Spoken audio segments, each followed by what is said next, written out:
No, it's not an organisation or a charity. It was set up by me and Adeeb as basically somewhere where we could meet people on the street. That's why it's called Street Meet. And we could just be like mates rather than any top-down authority or any hierarchical sort of like organisation which told people what to do, what not to do. And we thought that, well, I think it's the wrong way to go about things. You should go on the street to people who are on the streets. It's their environment in a way, it's their streets. It's not up to people to tell them what to do or how to live their lives. So we set it up as a sort of like, anybody can come along and have a cup of tea.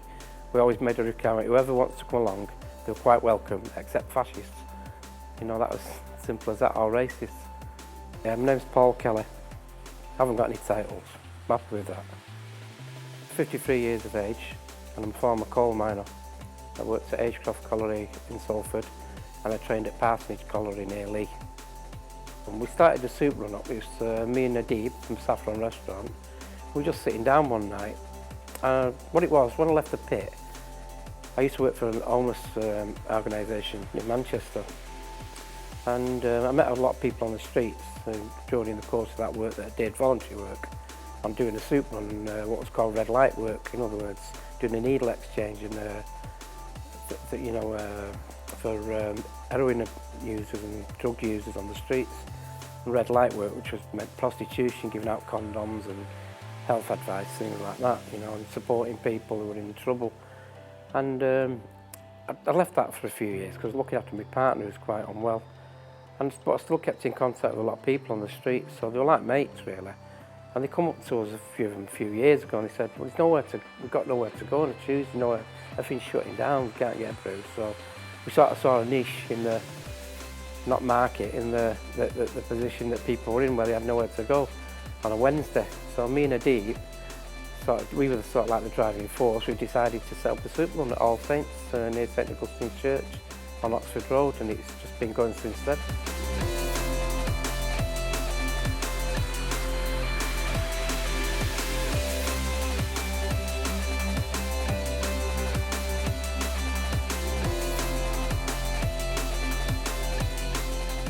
You see, for people who don't emphasise, obviously, experiences and things, if they spent not particularly a night on the street, maybe a year, they'd have a lot more emphasis then. And the thing is, anybody can become homelessness. It's not them type of thing, you know. It's something that a lot of people experience in their lives through one reason or another. So it's very easy to condemn or not understand, and that's born out of fear of actually being in that position, I think.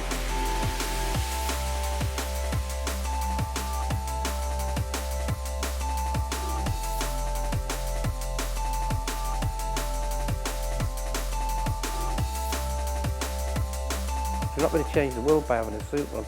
What it did, we felt that there was people asking for help and we could provide it, so we needed it. I mean, I actually hate the soup run. I think it's an appalling thing. You know, I really do. I think it's appalling that we have to have a soup run. But the point is, that's me. Some people on the streets really appreciate it, and that's why we do it.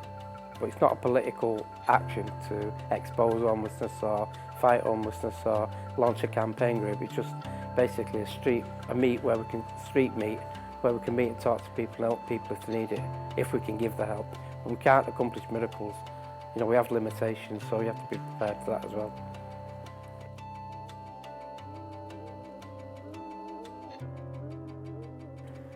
We've done a number of things. We've done potatoes and mince. We have chicken curry, which goes down well, with naan bread. We have tea, soft drinks, cordial juices. We have biscuits for the tea.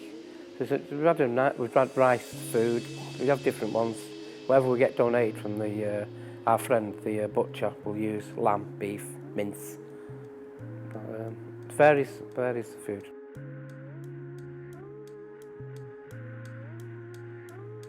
It's quite a hostile environment on the street sometimes. It's not a nice place to be, you know, unless you've got to keep your wits about you. Working with vulnerable people with mental health problems. People are just angry, you know, understandably in the position that they're in. So you have to have a bit of a thick skin, you have to have a lot of empathy.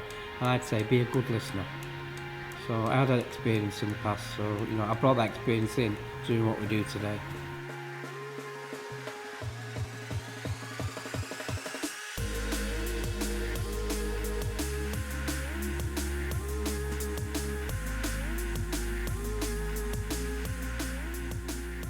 I haven't been homeless myself, but obviously I know a lot of people who have, and I had a few cousins who 3 have actually died on the streets because they became addicted to heroin.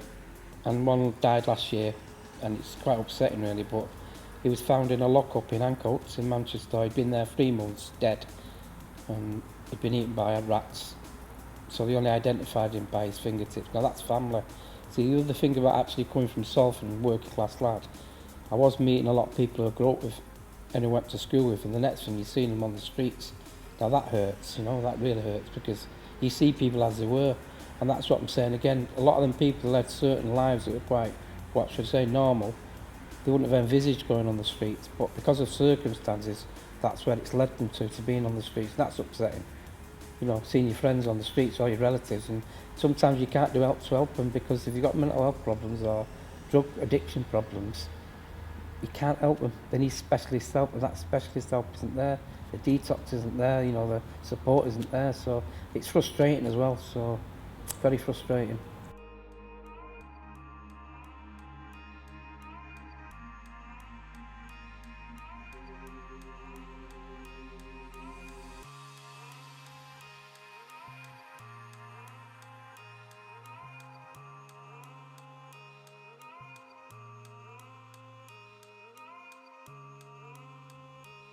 I just feel, when I was on strike, I used to go to soup kitchens myself, so I got fed, so I had that sort of empathy, and I just thought, it's more our soup run, it's more like, it's not a charity, it's more like now it's mates, so it's like giving someone a square meal in a day who might not get one on that day, you know, so it's more like human work, it's just being human, you know, it's just being, giving people a voice to listen to and talk to you, talk to them. There's a lot of problem with homeless people, nobody speaks to them. It gives them a chance as well to speak and be human for once, because on the streets they're totally ignored or harassed or abused, you know. So there's a place of safety. You have a cup of tea and a chat, and there's no judgmental attitude with our lot, you know. Live and let live.